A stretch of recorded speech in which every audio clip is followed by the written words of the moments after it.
अस्सलाम वालेकुम नाज़रीन, आप देख रहे हैं प्रोग्राम एक्सपर्ट्स। मैं हूँ दुआ जमी। आज के पैनल का हिस्सा होंगे अयाज खान साहब, आमिर इलियास राना साहब, फैसल हुसैन साहब, ब्रिगेडियर रिटायर हारिस नवाज साहब और मोहम्मद इलियास साहब। सबसे पहले आज हम बात करें बजट की, तो पीटीआई की गवर्नमेंट 11 जून को अपना चौथा बजट पेश करने जा रही है। 2 दिन बाकी हैं। ताहम ज़राए के मुताबिक पाकिस्तान और IMF के दरमियान बजट तैयारी पर बातचीत डेडलॉक का शिकार हो गई है।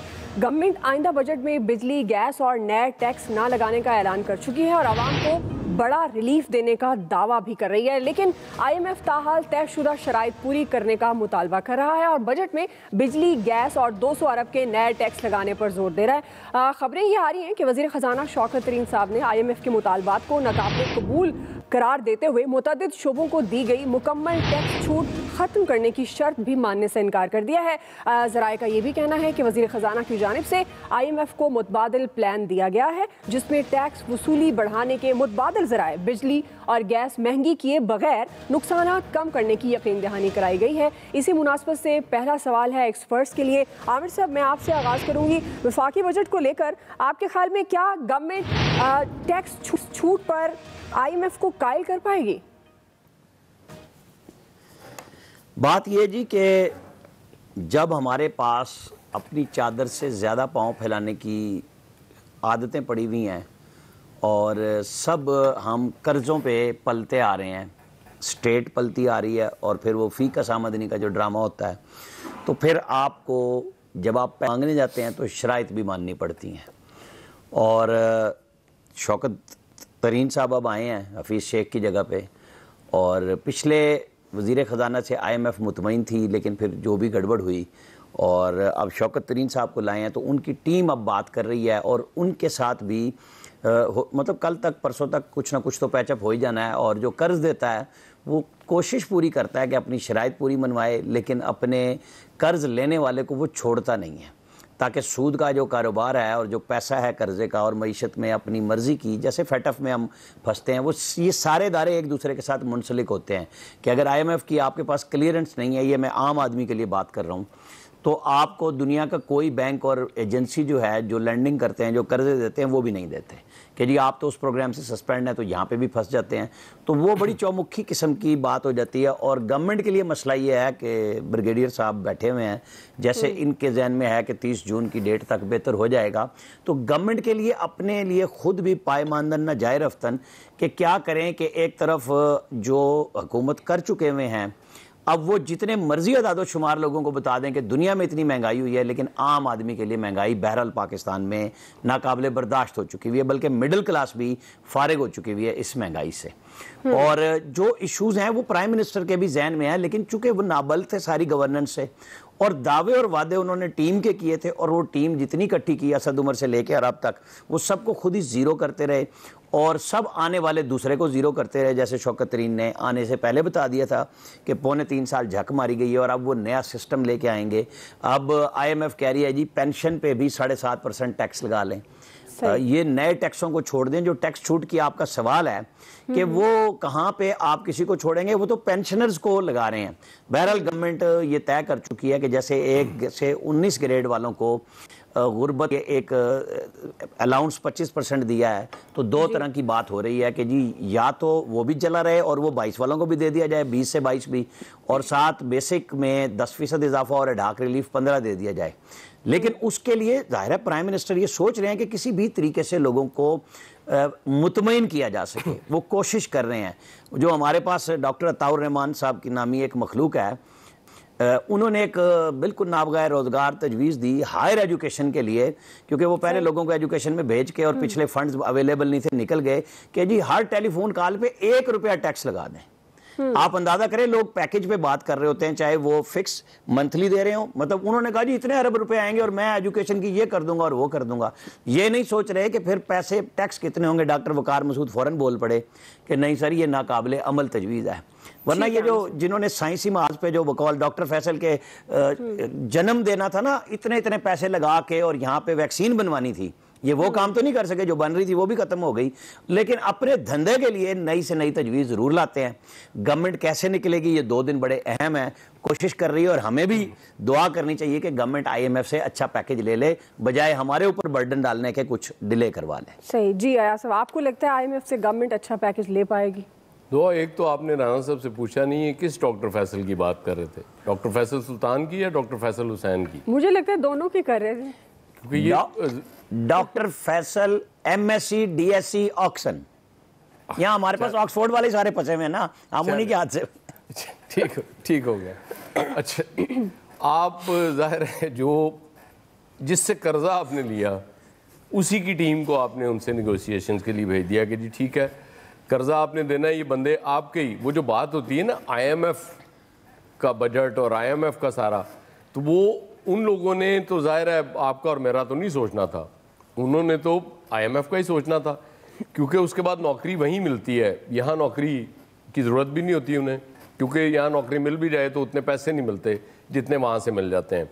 तो इसलिए उन्होंने मिनोअन तस्लीम कर लिया। जो जो उन्होंने कहा कि ये बिजली महंगी कर दें, उन्होंने कहा जी कर देते हैं, गैस महंगी कर दें, उन्होंने कहा जी कर देते हैं, ये 200 उन पर टैक्स लगा दें, उन्होंने कहा जी लगा देते हैं, कोई इशू नहीं है। और वो हर चीज़ मान के उन्होंने बेड़ा गर्क कर दिया, इस गवर्नमेंट का बेसिकली बेड़ा गर्क कर दिया। क्योंकि वो जो आमिर बात कर रहे थे ना, चूँकि प्राइम मिनिस्टर साहब उससे पहले एक क्रिकेटर ही थे, कप्तान थे, वो समझते थे कि क्रिकेट टीम का कप्तान होना एक मुल्क का कप्तान होने के बिल्कुल बराबर है और उसी तरह से चीज़ें चलाई जा सकती हैं। हालांकि ये बहुत शुरू में ये लोगों ने कहना शुरू किया है कि ये डिफरेंट बॉल गेम है, आप एक डिफरेंट फील्ड में उतरे हुए हैं, यहाँ उस तरह से चीज़ें नहीं चलेंगी। बहुत आसान होता है एक 10 प्लेयर्स आपके साथ जब मैदान में उतरे हुए हैं उनको गवर्न करना और उनको अपनी मर्ज़ी से चीज़ें करा लेना। यहाँ ज़ाहिर है बहुत मसाइल और तरह के होते हैं, यहाँ बहुत से ग्रुप्स भी काम कर रहे होते हैं, वो जो माफियाज़ का जिक्र प्राइम मिनिस्टर साहब अक्सर किया करते हैं जी। तो आम आदमी को तो ज़ाहिर है रिलीफ आप देने की पोजीशन में ही नहीं रहे बिल्कुल। अब भी अगर IMF, ज़ाहिर है IMF से हम कुटी तो नहीं कर सकते, अगर कुटी की तो ज़ाहिर है उसमें ज़्यादा नुकसान हो जाएगा। तो उनको मनाने के लिए अभी भी बहुत सी चीज़ों पर मुझे लगता है कि ये जो रिलीफ देने जा रहे हैं इनको वापस लेना पड़ेगा, और बहुत सी मदों में टैक्स लगा के ये सारा हवा हो जाना है इनका जो सारा बयानिया था कि जी हमने आम आदमी को बहुत रिलीफ देना है। अब ये इस टीम की महारत है कि किस तरह उनको, क्योंकि वज़ीर ख़जाना साहब ये कह चुके हैं कि हमाद ज़दर साहब ने भी बड़ी अच्छी बातचीत की थी IMF से, तो अल्लाह करे वो वाकई इतनी अच्छी हो कि वो अब आराम से मान जाए, तो फिर ही कोई ये गवर्नमेंट को अपने बारे में सोचना है, आम आदमी के रिलीफ के बारे में नहीं सोचना गवर्नमेंट ने। अगर बोझ बढ़ाएगी गवर्नमेंट तो इसमें प्योरली गवर्नमेंट का नुकसान होना है। आम आदमी का तो जो होना था हो गया, और ज्यादा हो जाएगा, उससे तो जाहिर है अब वो मुश्किलें इतनी बड़ी कि आसान हो गई वाली सिचुएशन उसकी बन गई हुई है। तो मेरा ख्याल है गवर्नमेंट को अपने लिए ये सोचना चाहिए कि अगर हम रिलीफ ना दे सके आम आदमी को तो फिर हमारे लिए बहुत मसाइल। जी, फैसल हुसैन साहब।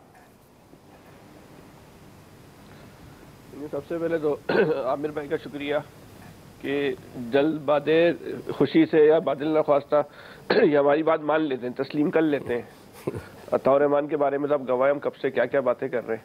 कभी मैं आपके सवाल से हट के ज़रा एक बात करना चाहूँगा कि कभी इस मुल्क में साइंस के हवाले से तहकीकात हुई ना, तो आपको सामने इतने होशरुबा इंकशाफात आएंगे कि ये जो आपके सामने हमारे सामने जो करप्शन की और सियासतदानों की जो दास्तानें है ना, भूल जाएंगी आप किस किस तरीके से इस मुल्क को जो है इन दानिशवरों ने और इन साइंसदानों ने जो चूना लगा के इस कौम को दुनिया की पसमानदा तरीन कौम जो है बना दिया, जबकि इनके ऊपर जो है जो पैसे खर्च हुए हैं वो अरबों खरबों में जो है वो खर्च हुए हैं, वो कहाँ गए किधर गए कुछ नहीं पता, लेकिन इस कौम को जो है वो कुछ भी नहीं मिला। आज हम सिर्फ एक फॉलोइंग कंट्री के तौर पे जो है वो रह गए, इसके अलावा हमारा कोई रोल नहीं है। इस पर अताउर रहमान साहब की आप जहनी सतह देखें जो उन्होंने तजवीज़ दी है, ये पाकिस्तान में वज़ीर आज़म की साइंस एंड टेक्नोलॉजी कमेटी के चेयरमैन है, और इनका जहनी सतह आप चेक करें कि ये जहनी सतह के लोग हैं जो पाकिस्तान में इस वक्त साइंस के जो है वो सबसे बड़ा ब्रांड भी है और सबसे बड़े जो है वो करता धरता भी है। अब उनका मेंटल लेवल चेक करें, लेकिन किसी नए आदमी को जो है वो आगे नहीं आने देंगे। कितने सालों से इन्होंने जो है यहाँ पे जो इतने अहम ओहदों पे जो है वो कब्जा कर रखा है, कोई पूछने वाला है इन लोगों से? बहरहाल देखिए, इस मुल्क में जो है वो दो तरह की महंगाइयाँ हैं जिसका इस कौम को 22 करोड़ लोगों को जो है वो सामना भी है और खुमियाजा भी भुगतना पड़ रहा है। एक तो वो है जो IMF की शराइत की वजह से जो है वो इस कौम पे लागू हो जाती है, दूसरी वो है जो गिरा फरोश जो है वो इस कौम के ऊपर जो है वो मुसल्लत कर देते हैं और अपने मुनाफाखोरी के लिए इस कौम के ऊपर जो है इनसे लूट मार, इस कौम से जो है लूट मार कर देते हैं। तो हुकूमत तो जो है वो किसी से भी रिलीफ नहीं ले पा रही, IMF से भी रिलीफ नहीं ले पा रही, और जहाँ जो गिरा फरोशी की जो माफिया है उनके आगे भी जो है वो हुकूमत जो है वो ढेर है। कीमत तो जो है वो इस कौम नहीं जो है वो अदा करनी पड़ रही है। इस पूरे सिस्टम के जो बेनिफिशरी है पाकिस्तान के वो 2 से 3 लाख अफराद हैं। अगर हम ये कहें ना ये मुल्क जो है वो सिर्फ 2-3 लाख अफराद के लिए ही है, 22 करोड़ तो इस मुल्क में जो है उनकी हैसियत जो है वो गुलामों से भी बदतर है जी, तो ये कोई गलत बात नहीं होगी जी। IMF की पॉलिसियां जो बनती है ना, तो ये 2.5-3 लाख अफराद का जो क्लब है ना, उन पॉलिसियों का भी जो है ना बेनिफिशरी हो जाता है, उन पॉलिसियों से भी जो है ना वो फायदा उठा लेता है। इस 2.5-3 लाख अफराद के क्लब पे कभी भी बुरा वक्त नहीं आता, कभी भी बुरा वक्त नहीं आता, चाहे वो जंग छिड़ जाए, चाहे कोविड आ जाए, कोई तूफान आ जाए, कुछ भी आ जाए, IMF की कड़ी से कड़ी शराइत आ जाए, सख्त से सख्त बजट आ जाए, ये जो 2.5-3 लाख अफराद का जो क्लब है ये हर दौर में जो है वो सुरखरू होता है, हर दौर में ये मजे लेता है। पाबंदी लगेगी तो फिर भी इसके मजे, गर्मी होगी तो फिर भी इसके मजे, इसको कोई फर्क नहीं पड़ता। सही। तो 22 करोड़ अफराद के लिए जिस तरह पहले बजट बनते रहे वो अभी भी बन जाएंगे। अभी भी जो नरमी और सख्ती की बात हो रही है उसका बेनिफिशरी आम आदमी ने नहीं होना, वो उसका बेनिफिशरी अगर नरमी होगी भी तो उसका बेनिफिशरी 2.5 से 3 लाख अफराद का जो क्लब है इसी के मेंबरान होंगे, और सख्ती भी होगी तो आम आदमी तो उसका खुमियाजा भुगतेगा। लेकिन इस क्लब के लोगों ने, इस क्लब के जो मेंबरान है उनको उसका फिर भी फायदा पहुंचना है। हम और आप बिला वजह की इस वक्त टेंशन ले रहे हैं इसका, हमें और आपको कोई रिजल्ट नहीं निकलना। सही। तो हमें हल्के फुल्के मौजू पे बात करनी चाहिए, हमारी दस्तरस से बाहर का मसलन बस आमिर भाई पे बात करें। अच्छा चलें, आमिर साहब पे अब ये फिर वो जो है ना, ये जो क्या टॉपिक रखे, ये जो जाहिर है ये इनके लिए हल्का फुल्का मौजू ही बेहतर है, वरना ये पता नहीं क्या मारेंगे। इनके लिए ठीक है बस इसी तरह जैसे कर रहे हैं। सर जी, ब्रिगेडियर साहब, जिस तरह अयाज खान साहब ने भी ये बात की है, आमिर साहब भी यही बात कर रहे थे कि जाहिर है आप अब रिलीफ देना आवाम के लिए ज़रूरी है या नहीं, इसको हम साइड पे अगर रखते हैं, ख़ुद गवर्नमेंट के लिए भी बहुत ज़रूरी है कि अगर आवाम को रिलीफ ना दे पाई तो जाहिर है फिर गवर्नमेंट करना है और इन्हीं लोगों से वोट लेकर दोबारा आप ऐवानों में बैठते हैं। आपको लग रहा है कि गवर्नमेंट टैक्स छूट पर IMF को कायल कर पाएगी, कोई अच्छा पैकेज जो वो चाह रहे हैं और जो दावे कर रहे हैं वो ले पाएगी? देखें, दुआ बात यह है कि वी मस्ट अंडरस्टैंड कि गवर्नमेंट को बहुत डिफिकल्टीज है इस वक्त। सबसे बड़ी है कि आपके सामने पूरी ऑपोजिशन, पूरा corrupt mafia, everybody is against and ganged up against the government. Number 2 बात है कि शौकत तरीन से बहुत उम्मीद है कि वो ही should be able to take the मुल्क को इससे मुश्किल से निकालने में कामयाब होंगे, प्रोवाइडेड कि वो जो टीम नेगोशिएशन करने गई है, जा रही है, वो वही टीम है या उन्होंने अपनी मर्जी के इसमें लोग डाले हैं। अगर तो वही टीम है तो then we are very hopeless. अगर इनकी मर्जी की टीम है, इन्होंने उनको प्रॉपर ब्रीफ किया है कि हम क्या करना चाहते हैं, कहाँ से पैसा रिकवर करेंगे, कहाँ से हम टैक्स कलेक्शन में बेहतर करेंगे, और हम IMF की जो कंडीशन है कि बिजली और गैस महंगी की जब वो नहीं करेंगे, मैं इसके हम कहीं और से जनरेट कर लेंगे। मिसाल के तौर पे हमारे मुल्क में 2 से 3 हज़ार अरब की FBR में चोरी होती है, कस्टम और इनकम टैक्स और इस रिलेटेड सेल्स टैक्स में। क्या गवर्नमेंट इसमें रेवोल्यूशनलाइज चेंजेस ला सकती है? ये IMF को बताने की जरूरत है कि हम इसमें रिकवरी करेंगे। हम जो टैक्स कलेक्शन करते हैं 500-600 रुपये का जो हमने टारगेट रखा हुआ है, वी विल गो टू 1000, लेकिन 1000 के लिए फिर आपको बहुत मेहनत करनी पड़ेगी। ये चीज़ें अगर हम उनको कन्विंस करें देन दे विल एग्री। वो इसलिए बढ़ाते हैं कि ये इजी काम है, जो भी पैसे देता है उसको अपना पैसा वापस चाहिए, वापस जाने के लिए आपके रिसोर्सेज होंगे तो आप उनको रिटर्न करेंगे। तो आप उनको ये कन्विंस करेंगे कि हम आपको कलेक्शन करके देंगे पैसे से, ये चीज़ें हमारी लूप होल से जिनको बेहतर कर रहे हैं, और इससे हम रिकवरी करके आपका पैसा उतारेंगे, फिर तो ठीक है।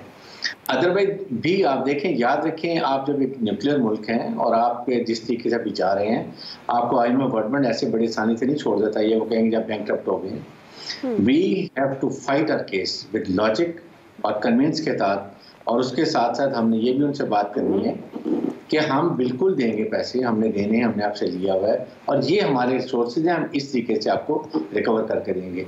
साथ ही साथ महंगाई का जो है, जो एक जिन है, it has to be controlled, इसको बॉटल में वापस बंद करना पड़ेगा।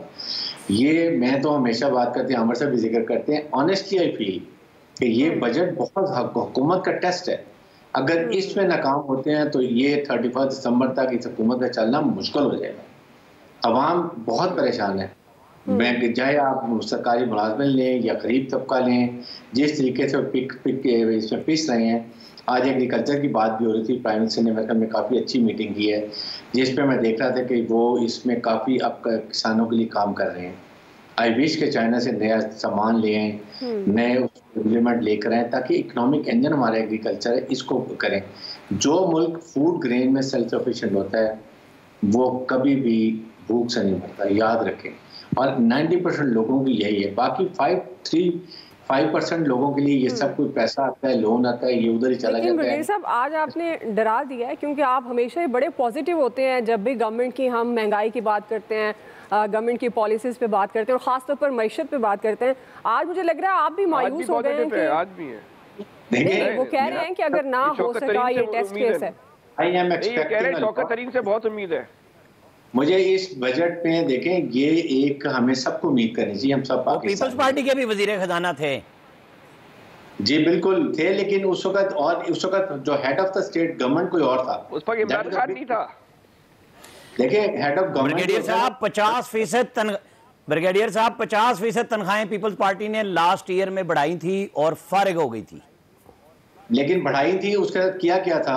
जो पैसा बाहर से आता था वो अभी चलो में दे देते थे। इन्होंने क्या किया है? यही तो कह रहा हूं, इन्होंने क्या किया है? नहीं, अभी इन्होंने नहीं किया, इसलिए कि दे आर गोइंग ग्रेजुअली। ये वो शॉर्टकट नहीं मार रहे हैं, this is the only reason. ये शॉर्टकट मारेंगे तो वही हाल होगा, इसलिए तमाम चीजों को बैलेंस आउट करने की जरूरत है। और हमें एज ए पाकिस्तानी, आप गन्ना गंदम सही उगाएं, बम्पर क्रॉप मंगाएं और फिर कहें दुनिया में महंगी हो गई तो हमने भी महंगी कर दी। ये वो ग्रेजुअली काम हो रहा है। तो ये पहले एक्सपोर्ट कर दी, फिर इंपोर्ट कर ली। आप किसान को पैसे ना दिए, ये पहले इस तरह नहीं होता था। ये नए सिस्टम आए हैं। राणा साहब, 30 जून से पहले आप तनकीद नहीं कर सकते। आप 30 जून से पहले आप तनकीद नहीं कर सकते कि हमने गन्ने की, नहीं, मैं तो टेक्निकल बात कर रहा हूँ है। जी, तो फिर किसान को तो बेनिफिट दे, किसान को बेनिफिट नहीं देते हैं।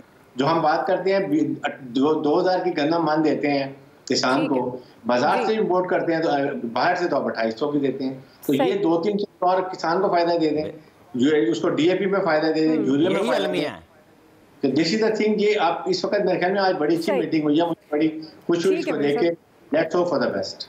बिल्कुल, आपकी बात दुरुस्त है और ये वो काम है, अगर वो गवर्नमेंट कर ले तो जाहिर है फिर बहुत से मामला दुरुस्त तरीके से चल सकते हैं। जी इलियास साहब, पहले तो गवर्नमेंट गई IMF के पास ले, अब आके ये दोबारा एक मसला खड़ा हो गया कि ये गवर्नमेंट जब जाएगी, अब ये कह रही की शराइत नहीं होगी, जब उन कंडीशंस नहीं मानेंगे। अच्छा इलियास साहब, माज़रत के साथ आपकी ऑडियो में कोई प्रॉब्लम, मैं आपको दोबारा इसी सवाल पर लूँगी। अभी हम एक ब्रेक ले लेते हैं जी, ब्रेक से वापस आएंगे तो हमारा दूसरा सवाल होगा माली वसाइल की तकसीम। हम सवाल ये रखते हैं, क्या विफाक सिंध से नाइंसाफ़ी कर रहा है? राय लेंगे ब्रेक के बाद।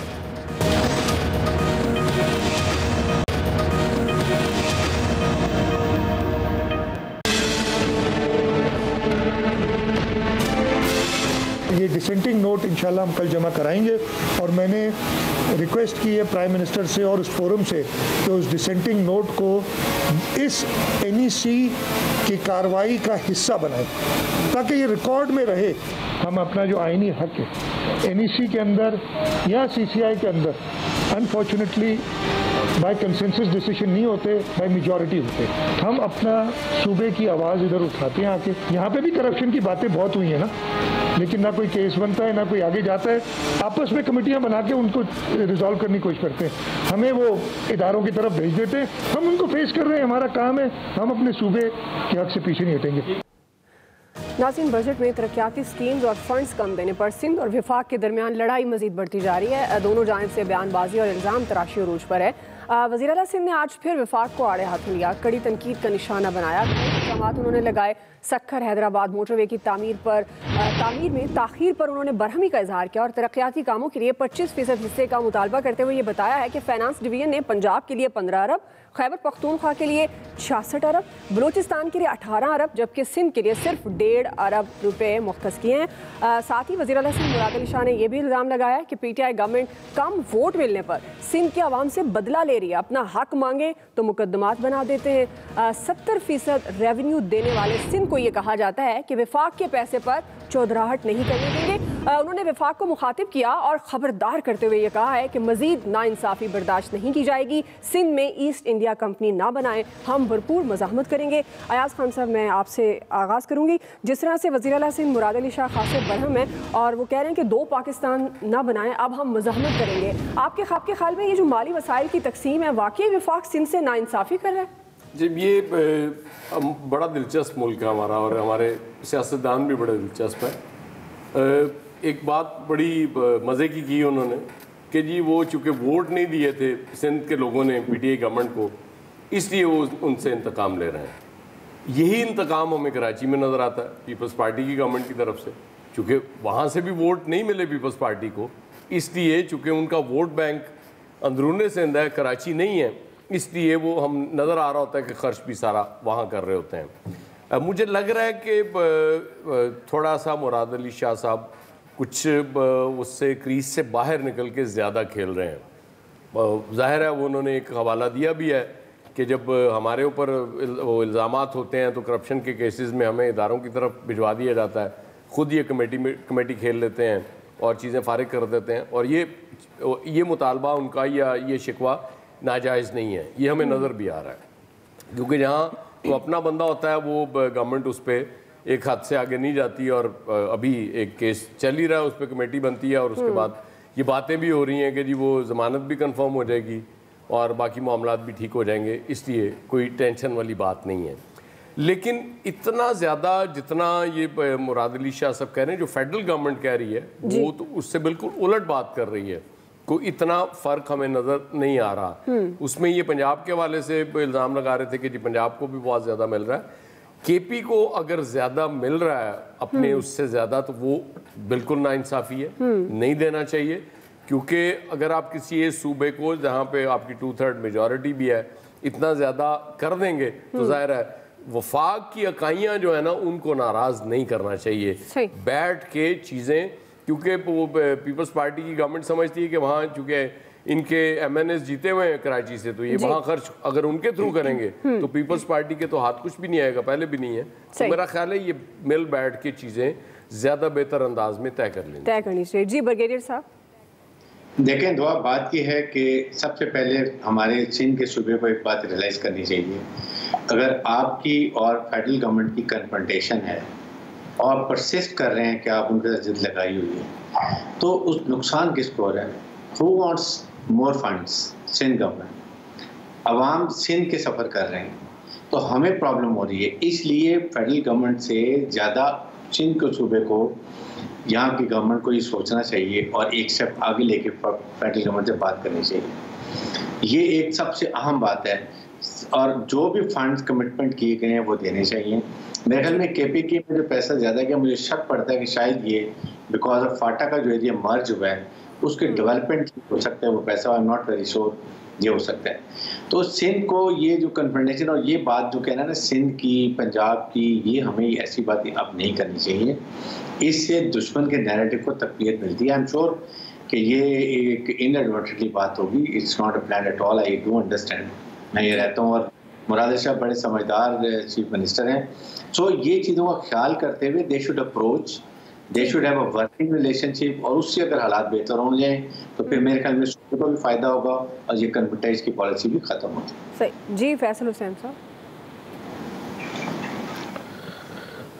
देखिए ये जब आप ये कहते हैं ना कि एक के बजाय 2 पाकिस्तान नहीं चल सकते और 2 पाकिस्तान जो है वो कायम हो गए, तो फिर 2 सिंध भी नहीं चल सकते। ये कराची का जो है वो सिंध अलग है और अंदरूनी सिंध का जो है वो सिंध अलग है। तो फिर यहाँ भी जो है ना फिर वो आपको तबकाती तफरीक जो है ये सिंध हुकूमत को जो है वो तकसीम करनी पड़ेगी। चाहे वो ये तफरीक आपने लसानी बुनियादों पे कायम की है, चाहे तफरीक आपने वसाइल की बुनियादों पे कायम की है, चाहे आपने तफरीक जो है वो तरक्याती मनसूबों की बुनियाद पे, अपनी पॉलिसियों की बुनियाद पे जो कायम की, जो वाज़े तौर पे नज़र आ रही है। और इतनी वाज़े तफरीक है, अगर वो आप चांद से भी जाके देखें तो चांद से भी नज़र आएगी आपको कि सिंध हुकूमत का रवैया कराची के साथ और अंदरूनी सिंध के साथ है, उस तफरीक की लकीर जो है वो चांद से भी जो है नज़र आएगी। अच्छा, आप भी 24 घंटे 70% का जो रोना रोते रहते हैं कि 70% जो है हम वफाक को देते हैं, 70% वफाक को देते हैं, वह खुदा का कुछ खौफ करें, उस 70% का 95% या 98% तो कराची से जमा होता है। तो आप ये क्यों नहीं बताते हो कि उस 70% जो जमा कराची की कलेक्शन है उसमें आप कराची पे कितना खर्च करते हो? इसका जवाब कौन देगा? अच्छा, इसका जवाब ना सिंध हुकूमत देने को तैयार है, ना इसका जवाब जो है वफाकी हुकूमत वो देने को तैयार है। ये कहते हैं कि जो है हमारा आईनी हक है लेना, इनका सिर्फ लेना ही आईनी हक है, कुछ देना भी इनके आईनी फराइज में शामिल है या नहीं है? जो इनके रवैयों से जो ये जो लावे पक रहे हैं, जो नफरतों के जो यहाँ लावे पक, उसका जिम्मेदार कौन है? हर वक्त आप जो है वो लसानी कार्ड खेलते हैं। ये तो आप लोगों की मेहरबानी है जिन्होंने पीपल्स पार्टी को एक वफाकी पार्टी बना के जो है वो उसका एक तसव्वुर कायम किया हुआ है। पीपल्स पार्टी कौन सी वफाकी पार्टी है, कौन सी नेशनल पार्टी है? पीपल्स पार्टी भी बिल्कुल उसी तरह की एक लसानी पार्टी है इस तरह की एमकेएम है। एमकेएम जो है वो शहरी इलाकों की लसानी पार्टी है, पीपल्स पार्टी जो है वो अंदरूनी सिंध की लसानी पार्टी है। दोनों पार्टियों की सियासत जो है वो लसानियत पे जो है मुश्तमिल है। बिल्कुल इनका तो ऐसा लगता है कि एक तयशुदा मायदा है कि आपने हमें बुरा भला कहना है, हमने आपको बुरा भला कहना है, फिर अपने वोटरों को जाके जो है हमने ये इसको जो है वो कैश करवाना है। तो बहरहाल ये है कि इस पे जो है ना वफाक को भी जो है ना वो सोचना पड़ेगा कि ये वसाइल की जो तकसीम है उसके बारे में नए फार्मूले बनाने पड़ेंगे, नए इमरानी मायदे करने पड़ेंगे। सिर्फ अददी बरतरी की बुनियाद पे जो ये मायदे हैं इनसे जो है पाकिस्तान नहीं चल रहा। ठीक है, क्योंकि जिसमें जो कमजोर लोग हैं उन तक वसाइल नहीं पहुंच पा रहे। सही हो गया फैसल साहब। जी आमिर साहब, थोड़ा सा बर्दाश्त कर लें कि जी 70% सिंध देता है, 59% उसमें से कराची देता है। तो स्टेट बैंक समेत बाकी जो ये कलेक्शन के इदारे हैं ये सिर्फ कराची से नहीं इकट्ठा करते मेरे भाई, इसमें सारे पाकिस्तान में फैली हुई कंपनियों के हेड ऑफिसेज हैं। वो टैक्स वहाँ ज़रूर जमा होता है, लेकिन जब जज्बात में आते हैं तो थोड़ा सा बाइफरकेशन को ज़रूर चेक कर लें कि ओरिजिनली कितना है। बिल्कुल ठीक बात है जो मैं पहले कह रहा था, ऑक्सफोर्ड से हम डसे हुए हैं, बिलावल भुट्टो जरदारी, इमरान खान, ये सारे पढ़े लिखे वहीं से आए हुए हैं। और बिलावल भुट्टो जरदारी मेरे मुखातिब हैं, आप हर एक को दादा बन के डांट लें, लेकिन जवाब ये दे दें कि आपने जब से आपने पार्लिमानी शऊर संभाला है और आपको कितनी इजाज़त मिली है सिंध गवर्नमेंट में काम करने की, आपने अपनी माँ की जहाँ पे मज़ार बना है वहाँ कितनी तरक्याती काम कराए, जहाँ से आपके दादा और अब्बू आए क्या वहाँ पे कोई काम हुआ नवाब शाह में जिसका नया नाम शायद बेनज़ीराबाद है, आपने अंदरूनी सिंध में खुद कितना काम किया, और मुराद अली शाह ने हैदराबाद सक्खर मोटरवे के लिए आज से पहले 2 साल और 10 माह में कितनी दफ़ा बात की। जब किसी चीज़ के लिए पैसे रख दें तो आपके पेट में दर्द हो जाता है, जब कुछ नहीं होता तो आप सिर्फ कमीशन, और ये आप लोगों के लिए मशहूर है कि आपके सामने पैसे डालना ऐसे है जैसे शेर के सामने गोश्त डालना।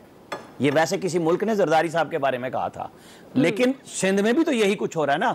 आप कहीं तो मुकाबले में आते, एक तो बुजदार साहब आगे किस्मत से हमारी, चले इमरान खान साहब खुद भुगत रहे हैं उसकी गवर्नेंस पे, लेकिन मुकाबला ये था कि जी आप पीपल्स पार्टी वाले भाई कम से कम तीसरे कंसेक्टिव टेन्योर में कुछ तो ऐसा काम करते कि लोग कहते हैं कि जी पीटीआई ने कुछ नहीं किया, आपने किया, आप उनसे बदतर, ये आपसे बदतर। नतीजे में कहीं वो फिक्सेट वाला ड्रामे वाला बैठ गया कौमी असम्बली में जाके, वो भी भूल गया कराची शहर को, वो जो मुराद अली शाह के खिलाफ ड्रामे करता था।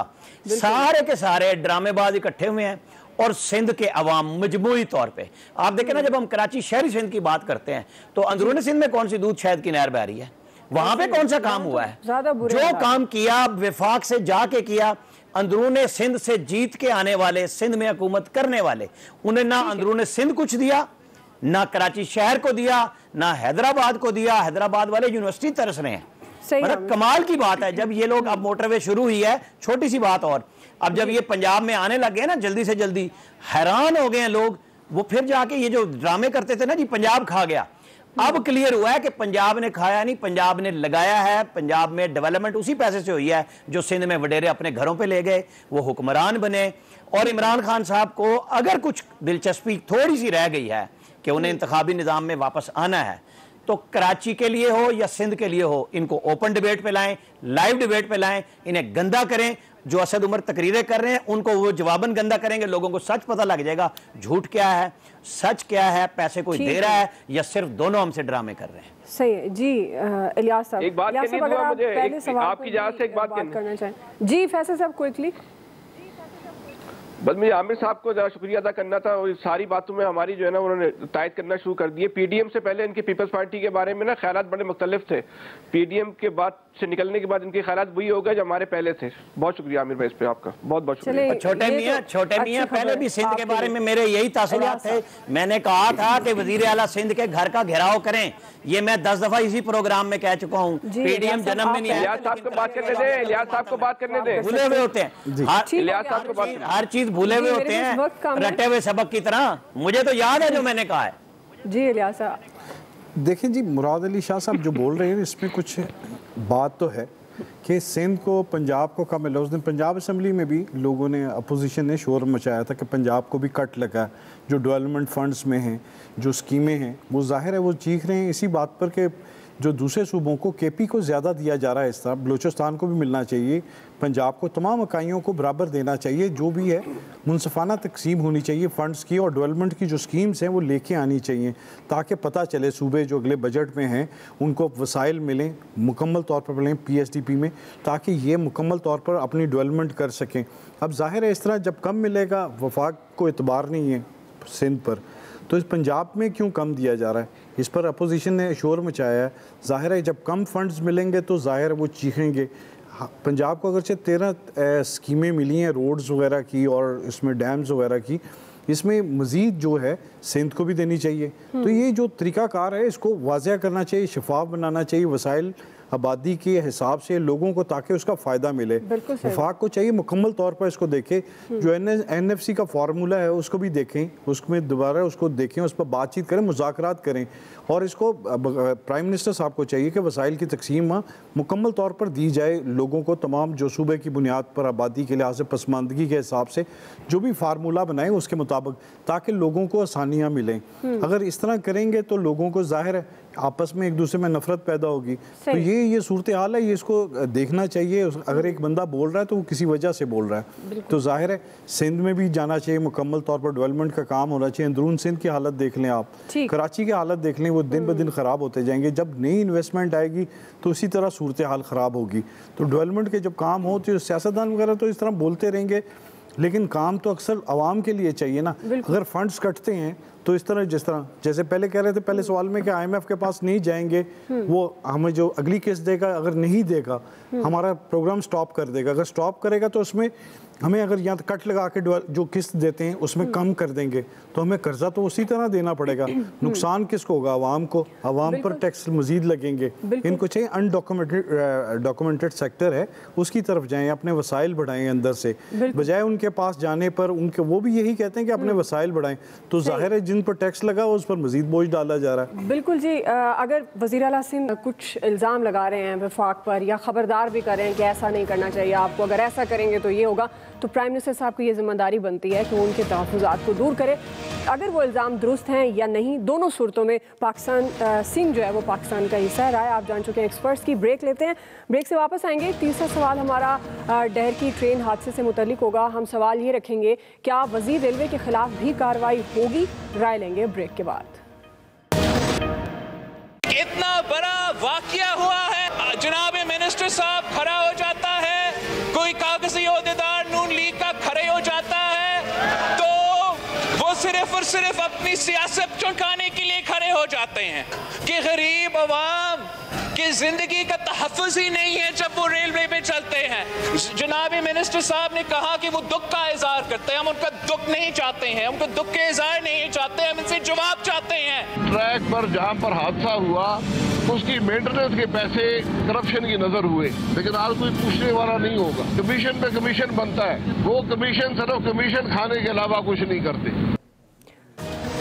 डहर की ट्रेन हादसे की इब्तदाई तहकीकाती रिपोर्ट तैयार कर ली गई है और रिपोर्ट के मुताबिक हादसा अब ट्रैक के दाएं पटरी का वेल्डिंग जॉइंट टूटने की वजह से पेश आया है, जिससे मिल्लत एक्सप्रेस की बोगियां डाउन ट्रैक पर गिरी। हादसे में 62 अफराद जाँ बहक और 100 से ज़ायद जख्मी हुए हैं। उधर वफाकी वज़ीर रेलवे आज़म सवाती ने हादसे की जिम्मेदारी कबूल करते हुए मुलव्विस अफसरान के खिलाफ सख्त कार्रवाई का ऐलान कर दिया।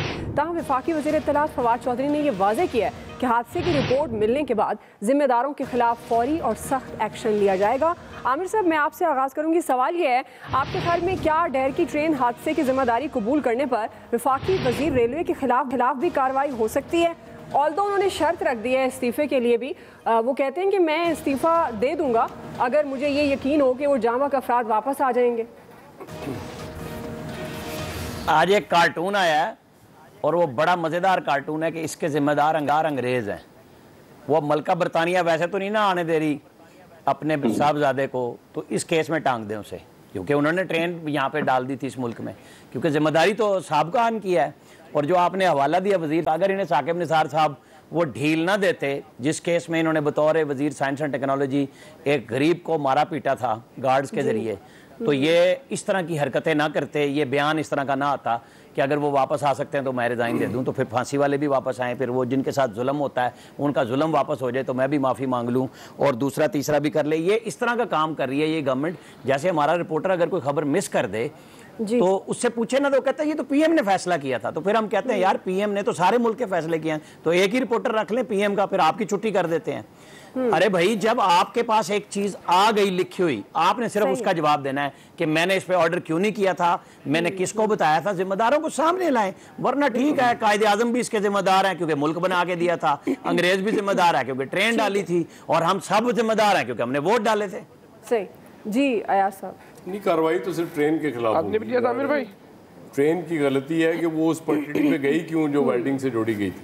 आप अंदाज़ा करें कि जहाँ से लाखों लोगों ने सफ़र करना होता है वहाँ पे वो वेल्डिंग से जोड़ दी गई है। अगर ये बात ठीक है जो अभी तक इब्तदाई रिपोर्ट के हवाले से आ रही है, इससे ज़्यादा कैलस कोई कौम हो सकती है? तो बिल्कुल परवाह नहीं है। इंसानी, इस मुल्क में सबसे सस्ती इंसानी जान है, बाकी हर चीज़ की कोई ना कोई कीमत है। वो कहते हैं कि यार लोग अगर मरते हैं तो मर जाएं, फ़र्क नहीं पड़ता, कार्रवाई शारवाई कहीं नहीं होती है। आप ये बयानबाजी की हद तक होगी, उसके बाद ये कल हम भी भूल जाएंगे, आप भी भूल जाएंगी, बस अल्लाह। वैसे जिस तरह के बयान इनके आ रहे हैं, फिरदौस आशिक अवान का बयान ले लें, इनका ले लें, फवाद चौधरी साहब ने कहा कि जैसे ख्वाजा साद रफ़ीक इसके ज़िम्मेदार हैं तो क्या उनको इस्तीफ़ा देना होगा। मतलब मुख्तलिफ सियासतें हुई है इस सारे मामले पर।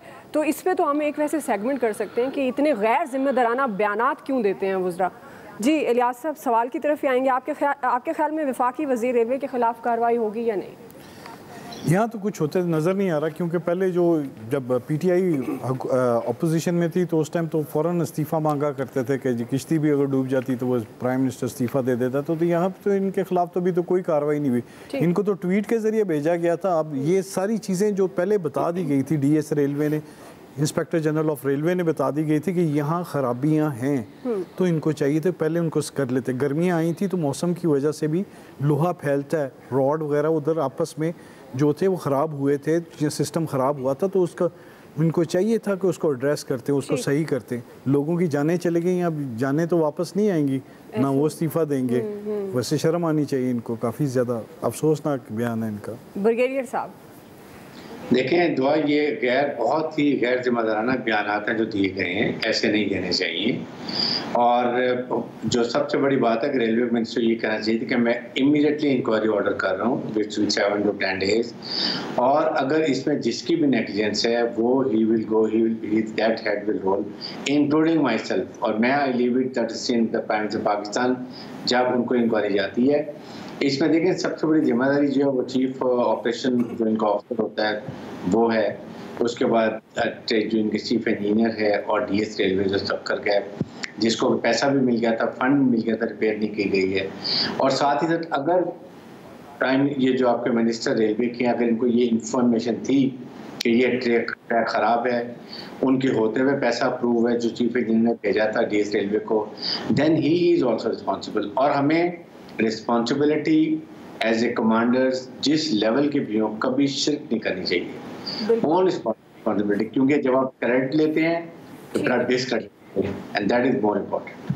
फैसल हुसैन साहब, सब इनकी ये कोई बात है ना समझ में आई नहीं कि वेल्डिंग के जो वो थे, वेल्डिंग खुल गई। अब जिन अंग्रेजों ने डाली होगी वो तो कब्र से उठकर आ जाए सुन के कि वेल्डिंग कैसे खुल गई, कौन सी जगह पे ट्रेन चला रहे थे वेल्डिंग करके। इशू ये नहीं है कि आपने इस्तीफा इसलिए नहीं देना कि उन लोगों की जानें वापस आएंगी नहीं आएंगी, आपको इस्तीफा इसलिए देना चाहिए कि बाकी लोग जो है वो मरने से बच जाएं।